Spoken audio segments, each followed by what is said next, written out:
Hello there, welcome back. Thank you for subscribing and all that lovely stuff. I really appreciate it. Now, I've been watching this circus called the British media, legacy media, mainstream media, call it what you will, for quite some time, and it's enough to make you wonder if the clowns are running the tent or if the tent is just full of clowns. And let's talk about the latest farce, shall we? GB News and Talk TV. Those self-proclaimed bastions of free speech and anti-woke warriors, they've gone and cancelled Ben Habib, haven't they? Yes, that's right, the man who... He was their go-to guy for ranting, wasn't he, about mass deportations, scrapping the Northern Ireland Protocol, etc. I mean, he was on there a lot, wasn't he? Hardly a day went by when he wasn't on there, but... Now banned from GB News, axed from Talk TV. Why? Well, it's quite obvious, isn't it? He dared to back Tommy Robinson, and get this, word on the street is Nigel Farage himself demanded it. Farage, the king of controversy.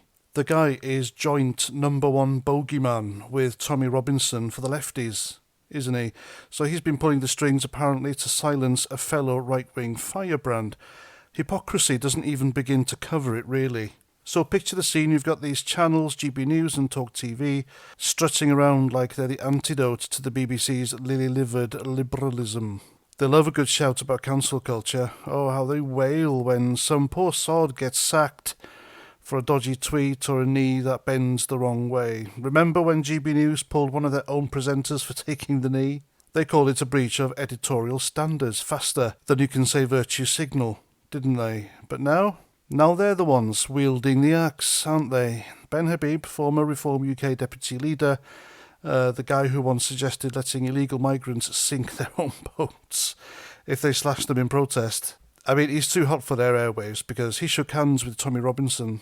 Tommy Robinson, the bloke, has been demonised as public enemy number one for exposing grooming gangs that the establishment would rather sweep under the carpet, and suddenly Habib's persona non grata. It's laughable though, isn't it? These channels pretend to be the voice of the people, the unfiltered truth tellers fighting the elite, but when push comes to shove, they're just another arm of the Farage fan club. He snaps his fingers and poof, no more Ben Habib, gone. No more debates on why we need to deport every last one of those channel-crossing opportunists. No more rants about how Brexit's been betrayed by the backroom deals. Because let's face it, Habib was getting a bit too independent, wasn't he? He quit Reform last year, calling out Farage for not being hard enough on immigration and for cozying up to every structures he once riled against. And now, backing Robinson, that's the line in the sand, isn't it? Can't have anyone stealing the spotlight or, God forbid, saying something that might make the advertisers squirm even more than they already do. You see, this is the real cancel culture, folks, not some university snowflake banning a comedian, but the so-called free speech champions turning on their own to protect their golden boy, Farage. The man who built his career on being unapologetically anti-establishment, now demanding loyalty oaths from media outlets that owe him big time.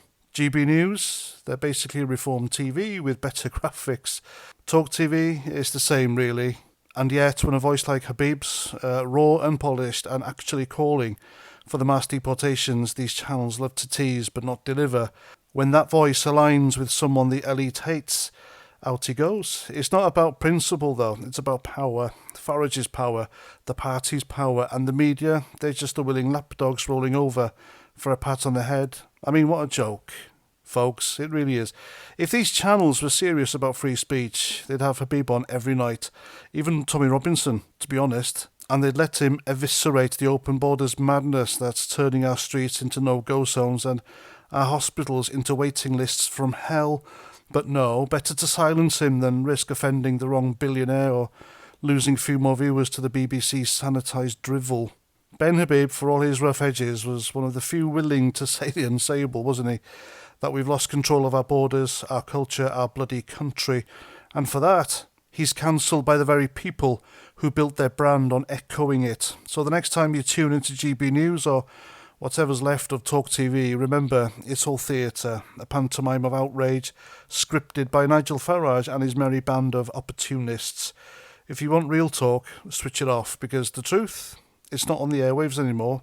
It's out here in the real world where people like Ben Habib are fighting the fights they pretend to champion. And if you're interested, Ben Habib recently had a cracking interview with my mate Andy the Gabby Cabby on his channel. The link will be in the description.